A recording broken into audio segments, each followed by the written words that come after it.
दोस्तों finally Japanese horror movie में एक लेटेस्ट मूवी आ गई है जिसका नाम है ज़ॉम 100 the bucket list of the dead.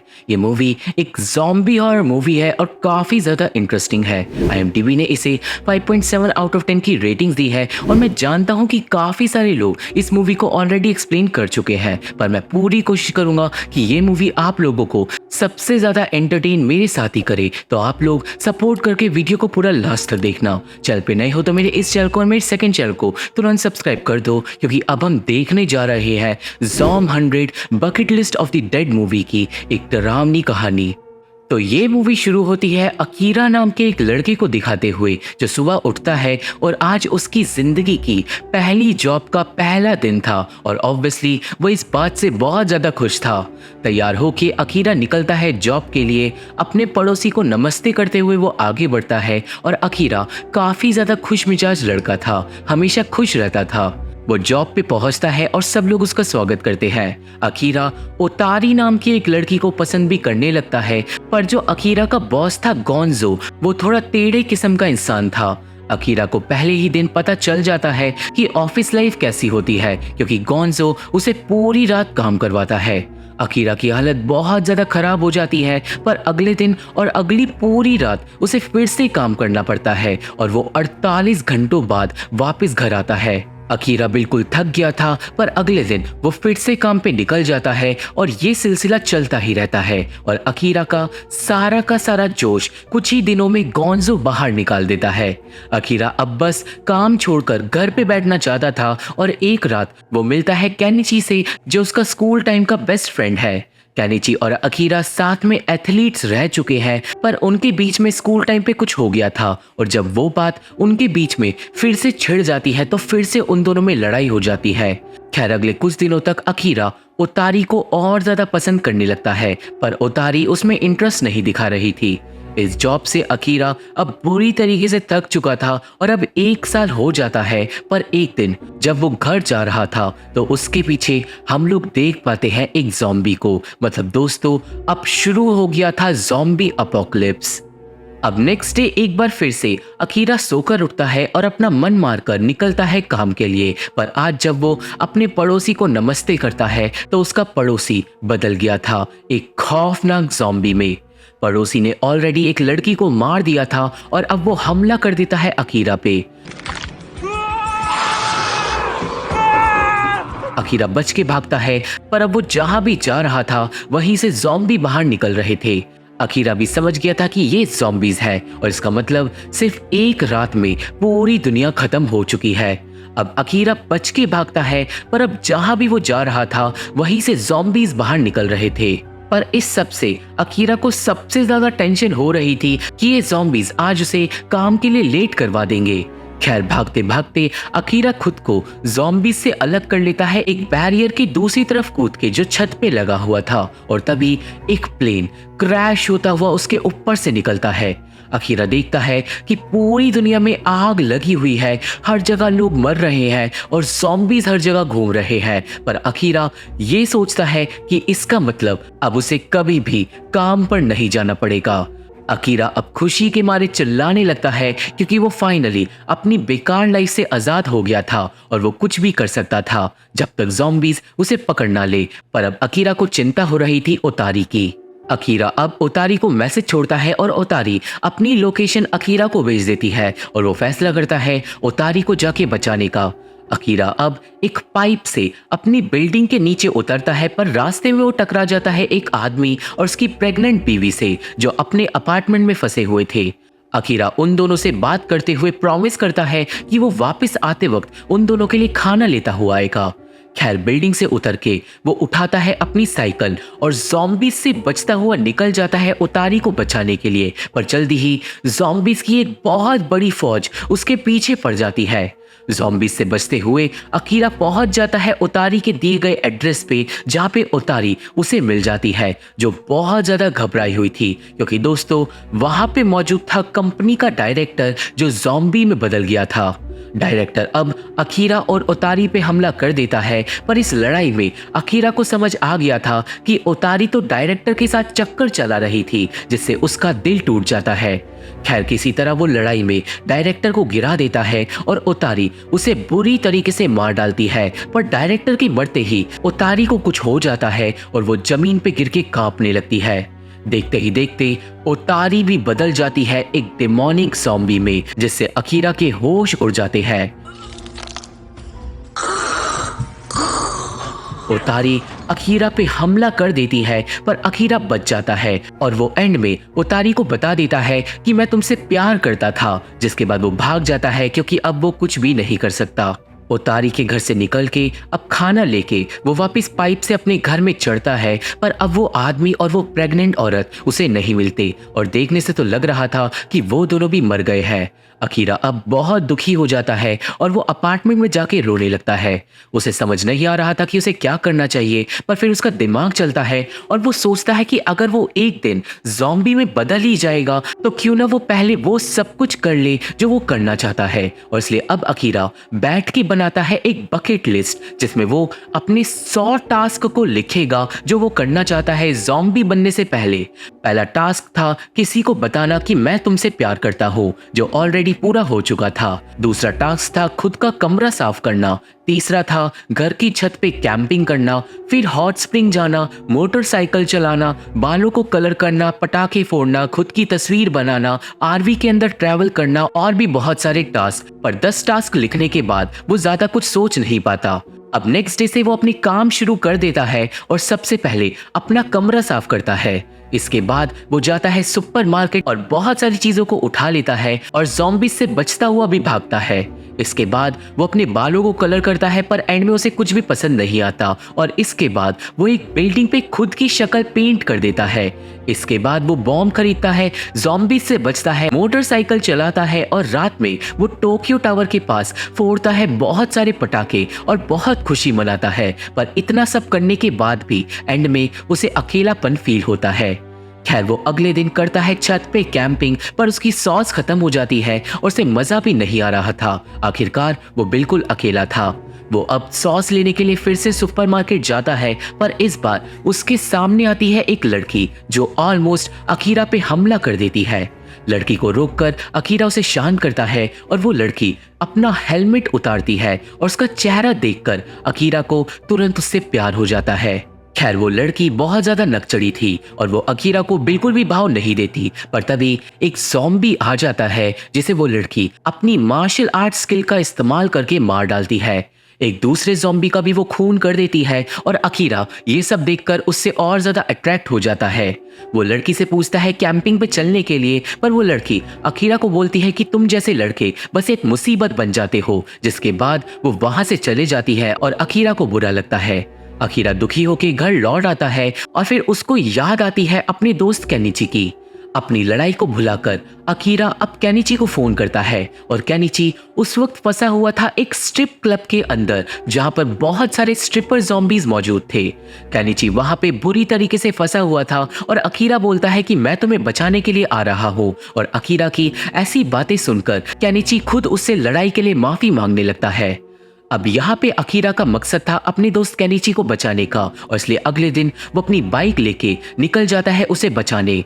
रास्ते में उसे ज़ॉम्बीज की भीड़ से बच के निकलना पड़ता है और ज़ॉम्बीज उसकी बाइक से भी चिपट जाते हैं, पर अकीरा किसी तरह आगे बढ़ता रहता है। वहीं दूसरी तरफ केनिची बुरी तरीके से फंसा और डरा हुआ था और अपने पुराने दिनों को याद कर रहा था, जिससे हमें पता चलता है कि स्कूल टाइम पे एक गेम के बीच में केनिची ने बॉल को अकीरा को पास नहीं किया था, जिसकी वजह से वो लोग हार गए थे और यही कारण है कि वो दोनों एक दूसरे से लड़ते रहते हैं। खैर अब उस रात को अकीरा पहुंचता है स्ट्रिप क्लब के पास, जहाँ पे ज़ॉम्बीज की तादाद सबसे ज्यादा बढ़ी हुई थी, पर अकीरा एक स्पीकर से सारे के सारे ज़ॉम्बीज का ध्यान भटका देता है और घुस जाता है स्ट्रिप क्लब के अंदर। और हमें ये भी पता चलता है कि ये ज़ॉम्बीज आवाजों पे रिएक्ट करते हैं, इंसानों पे नहीं। खैर अब स्ट्रिप क्लब में बड़ी मुश्किलों के बाद पहुंचने पे उसे और भी ज़ॉम्बीज़ का मुकाबला करना पड़ता है, पर अकीरा जीत जाता है और एंड में पहुंच जाता है बैक रूम में, जहां पे वो मिलता है केनिची से। वो दोनों अब अपनी लड़ाई सुलझा लेते हैं, पर तभी स्ट्रिपर ज़ॉम्बीज़ उन पे हमला कर देते हैं। वो दोनों बच के भागते हैं और पीछे के गेट से बाहर निकल जाते हैं। और अब उस रात को केनिची और अकीरा जाते हैं एक रेस्टोरेंट में, जहाँ पे केनिची अकीरा को बना के देता है बढ़िया बढ़िया खाना। अकीरा अपनी बकेट लिस्ट भी केनिची को दिखाता है, जिसमें 12वां टास्क लिखा हुआ था केनिची को ढूंढकर उससे माफी मांगना, और वो टास्क पढ़कर केनिची की आंखें भर आती हैं। खैर अब थोड़ा बातचीत करने पे अकीरा को समझ आता है कि उसकी सबसे बड़ी इच्छा क्या है, और वो थी सुपर हीरो बनके बहुत सारे लोगों को बचाना, और ये टास्क वो 13वें नंबर पे लिख देता है। वो दोनों अब बैठ के सोचते हैं कि अकीरा लोगों को सुपर हीरो बनके कैसे बचा सकता है, और वही दूसरी तरफ अब पूरी दुनिया नष्ट हो रही थी। थोड़ा इंटरनेट पे इधर उधर सर्च करने के बाद अकीरा और केनिची को पता चलता है एक सूट के बारे में, जो पहनने के बाद ज़ॉम्बीज़ उन्हें काट नहीं पाएंगे। वो सूट असल में डाइवर लोग पहनते हैं शार्क वगैरह से बचने के लिए, जो अकीरा को मिल सकता है एक एक्वेरियम के अंदर। पर उससे पहले वो आसपास की दुकानों पे उस सूट को ढूंढने के लिए जाते हैं। अब एक दुकान का शटर उठाते वक्त रोड पे आ जाती है इंसानों से भरी हुई एक बस, जो खराब हो जाती है, और ज़ॉम्बीज़ बस के पैसेंजर्स पे हमला कर देते हैं। सारे लोग एक एक करके मरने लगते हैं, और उस भगदड़ में अकीरा और केनिची माकी और रेइको नाम की 2 लड़कियों को और बस ड्राइवर को दुकान के अंदर बुला लेते हैं। उसी ज़ॉम्बी की भीड़ में अकीरा को वही वाली लड़की भी दिखाई देती है, और उस लड़की को भी एंड में वो लोग दुकान में बुला लेते हैं, बिल्कुल एंड टाइम पे।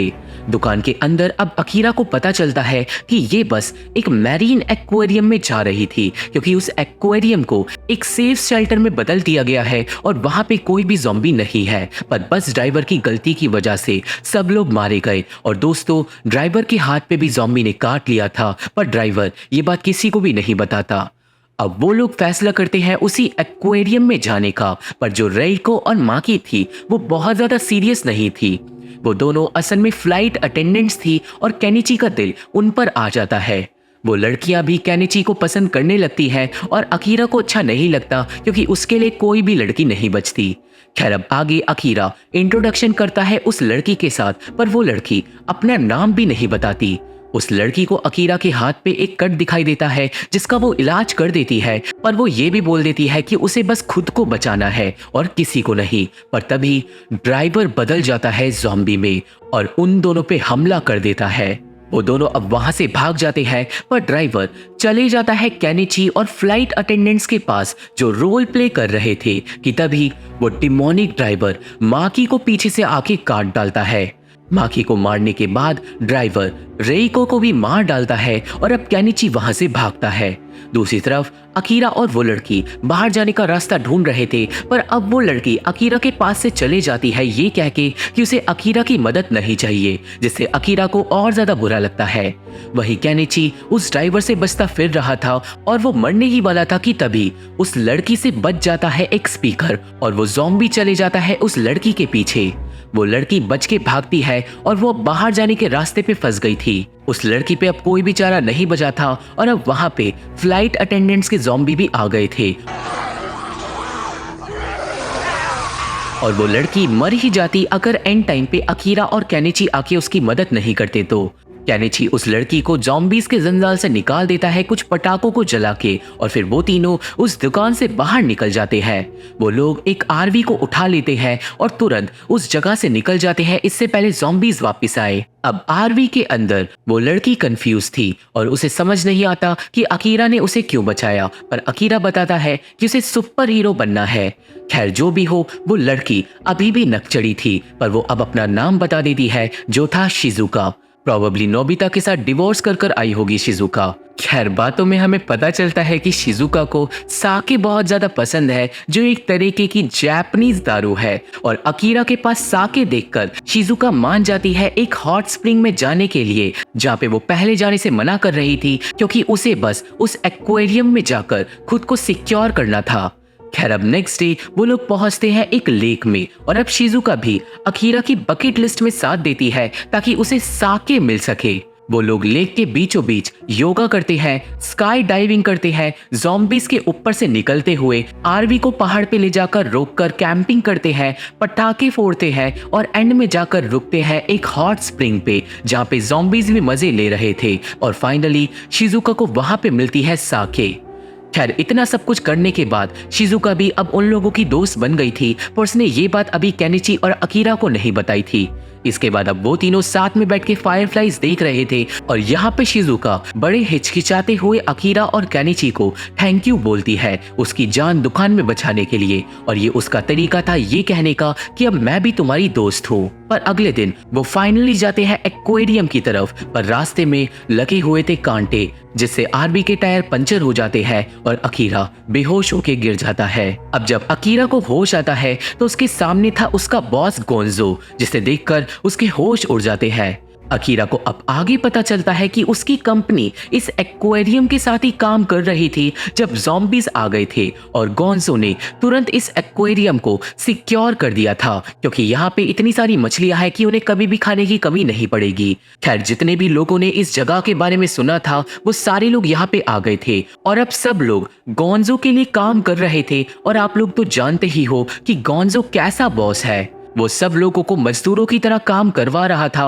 और अकीरा उस आदमी और उसकी प्रेग्नेंट बीवी को वहां पर देखकर खुश होता है क्योंकि उसे लग रहा था कि वो दोनों मर चुके हैं। खैर इतना ही नहीं, अकीरा को गोंजो दिखाता है एक नमूना। असल में गोंजो ने बहुत सारे ज़ॉम्बीज को बंदी बना लिया था और वो उन्हें साउंड से कंट्रोल कर रहा था ताकि कोई बिल्डिंग के अंदर या बाहर ना जाए।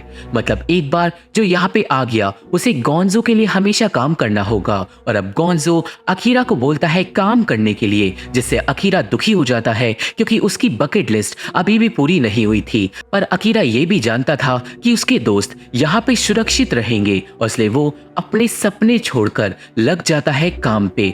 उस जगह पे गोंजो तो बढ़िया बढ़िया खाना खाता था पर वो बाकी सबको बहुत गंदा खाना खिला रहा था, जिससे केनिची को गुस्सा आ जाता है। पर सब लोग उसे एक्शन लेने से मना करते हैं क्योंकि यही एक ऐसी जगह थी जहाँ पर वो सुरक्षित है। वहां पे अब जो प्रेग्नेंट लेडी का पति था वो बोलता है कि वो उन लोगों को भगाने का इंतजाम कर सकता है और इसलिए रात को वो केनिची और शिजुका को अपने साथ ले जाता है और पीछे के रास्ते से बाहर निकलवा देता है। पर वही दूसरी तरफ सिक्योर एरिया में आ गया था एक ज़ॉम्बी।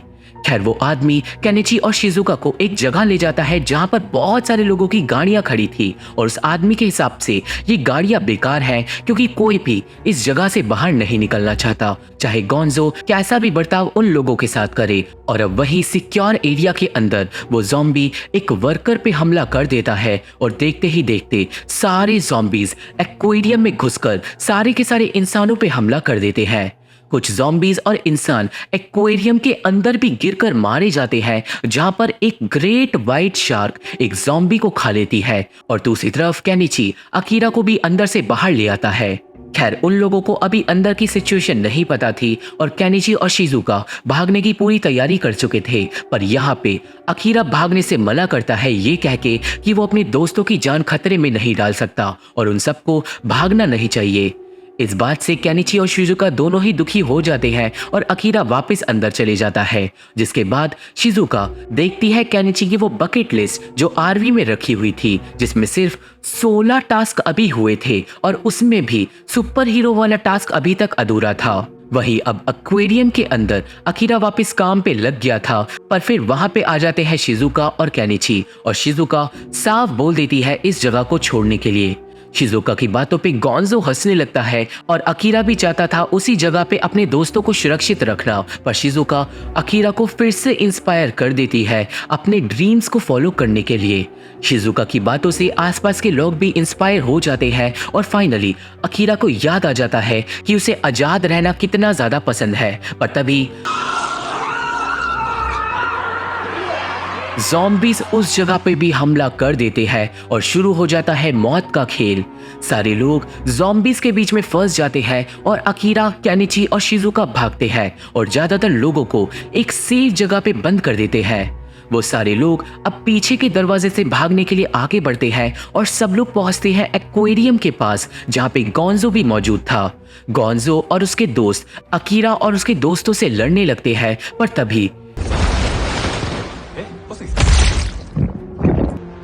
एक बहुत बड़ी भयानक ज़ॉम्बी शार्क पानी से बाहर निकलती है और एक आदमी को एक ही बार में खा जाती है। अब दोस्तों उस शार्क के पैर भी बाहर निकल आते हैं और उसको देखकर सब लोगों के होश उड़ जाते हैं। सारे लोग उस शार्क से बच के भागते हैं, पर वो शार्क दीवार तोड़ के सबका पीछा करती है। किसी तरह भागते भागते लोग छिप जाते हैं एक सिक्योर स्टोरेज कमरे में और वो शार्क ज़ॉम्बी कुछ देर के लिए वहां से चले जाती है। अकीरा को उस कमरे में गोंजो कहीं भी नहीं दिखाई दे रहा था, क्योंकि गोंजो बाहर ही रह गया था। और अब यहाँ पे बात आ जाती है सुपर हीरो बनने की, और एक सुपर हीरो विलन को भी मरने के लिए नहीं छोड़ता। वहीं दूसरी तरफ वो शार्क ज़ॉम्बी गोंजो के पीछे पड़ी हुई थी और गोंजो मरने ही वाला था कि तभी अकीरा आ जाता है और शार्क को लात मार के दूर कर देता है। और अब उसने वो सूट भी पहन लिया था जिससे ज़ॉम्बीज उसे काट नहीं पाएंगे। अकीरा अब उस शार्क से लड़ता है और केनिची भी गाड़ी लेके मदद के लिए आता है। एक्वेरियम के पास बहुत सारे ज़ॉम्बीज का सामना अब अकीरा और गोंजो करते हैं और वहीं केनिची अपनी गाड़ी से शार्क का मुकाबला करता है, पर एंड में गोंजो डर के मारे छुप जाता है और केनिची शार्क को मारने में फेल हो जाता है। और अब ज़ॉम्बीज अकीरा को हर तरफ से काटने भी लगते हैं, पर अकीरा का सूट उसे बचा रहा था।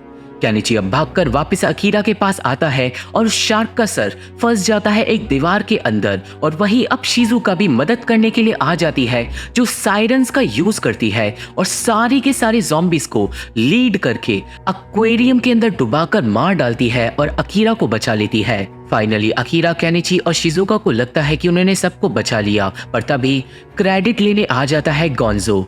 वो अपनी बड़ाई करने लगता है, पर तभी शार्क ज़ॉम्बी वापस आ जाती है और गोंजो को दूर फेंक देती है। अकीरा एक बार फिर से सुपर हीरो की तरह उस शार्क का मुकाबला करता है, पर वो शार्क अब अकीरा को उठा उठाकर पटकने लगती है। और वहीं अब शिजुका 2 बैटरीज लेती है और उन्हें साथ में जोड़ देती है। शिजुका के हिसाब से जो शार्क्स होती है उनकी नाक बहुत ज्यादा नाजुक होती है, और अगर इस बैटरी का झटका भी उसकी नाक पे लगेगा तो वो शार्क मारी जाएगी। पर ये काम सिर्फ अकीरा ही कर सकता है, क्योंकि उसका सूट मेटल का बना हुआ है। ये प्लान चिल्ला के सबको बताने के बाद केनिची बैटरी लेके बढ़ता है अकीरा की तरफ, पर तभी वो शार्क भी केनिची की तरफ बढ़ने लगती है। यहाँ पे केनिची को वो दिन याद आ जाता है कि जब उसकी गलती की वजह से वो लोग मैच हार गए थे, पर इस बार केनिची बॉल को सही तरीके से फेंकता है और अकीरा कैच कर लेता है। अकीरा अब बैटरी को लेकर सुपर हीरो की तरह उस शार्क की नाक में मार देता है और वो शार्क तुरंत झटका खाकर मारी जाती है। इस लड़ाई के बाद फाइनली अकीरा बन गया था सुपर हीरो और उसने सब लोगों को बचा लिया था। शिजुका और केनिची भी खुश थे, और अब नेक्स्ट सीन में जितने भी सर्वाइवर्स थे वो लोग एक्वेरियम को छोड़कर बाहर की दुनिया में सर्वाइव करने के लिए तैयार थे। पर वहां पे फिर से आ जाता है गोंजो, जो अपने कर्मचारियों को ऑर्डर देता है काम करने के लिए, पर इस बार कोई भी उसकी बात नहीं मानता और गोंजो के दोस्त भी उसका काम छोड़ देते हैं। सारे लोग गोंजो को छोड़कर चले जाते हैं और एंड में अकीरा, केनिची और शिजुका भी गोंजो को अकेला छोड़कर वहां से निकल जाते हैं रोड के लिए। अब रोड पे अकीरा की बकेट लिस्ट में केनिची और शिजुका भी अपने टास्क जोड़ने लगते हैं, और उन्होंने अभी तक बस टोटल 20 टास्क लिख पाए थे। मतलब अभी उन्हें 100 टास्क पूरा करने में बहुत ज्यादा टाइम लगेगा, और जब तक उन तीनों को जिंदा रहना होगा और लड़ते रहना होगा। और इसी के साथ ये मूवी हैप्पी एंडिंग के साथ खत्म हो जाती है। तो ये थी explanation Zom 100 bucket list of the dead movie की, और मुझे आशा है कि आप सभी को ये मूवी समझ आ गई होगी और मेरी वीडियो पसंद आई होगी। ये मूवी देखनी है तो मेरा टेलीग्राम चैनल ज्वाइन करना होगा। मेरे फेसबुक पेज का लिंक और बाकी social media link description box में मौजूद है, तो अगर आप लोग मेरे से जुड़ना चाहते हो तो आप लोग मेरे को वहाँ पे फॉलो जरूर कर सकते हो। वीडियो पसंद आई हो तो मेरे इस चैनल को और मेरे सेकंड चैनल को प्लीज प्लीज प्लीज सब्सक्राइब कर दो, क्योंकि उस पर अभी तक 605 ही सब्सक्राइबर हुए हैं और मैं जल्दी से जल्दी उस पर 1000 सब्सक्राइबर करवाना चाहता हूँ। तो जल्दी से जल्दी उसे सब्सक्राइब कर दो, और मैं आप लोगों से मिलता हूँ अपनी अगली वीडियो में। तब तक के लिए थैंक यू, बाय बाय।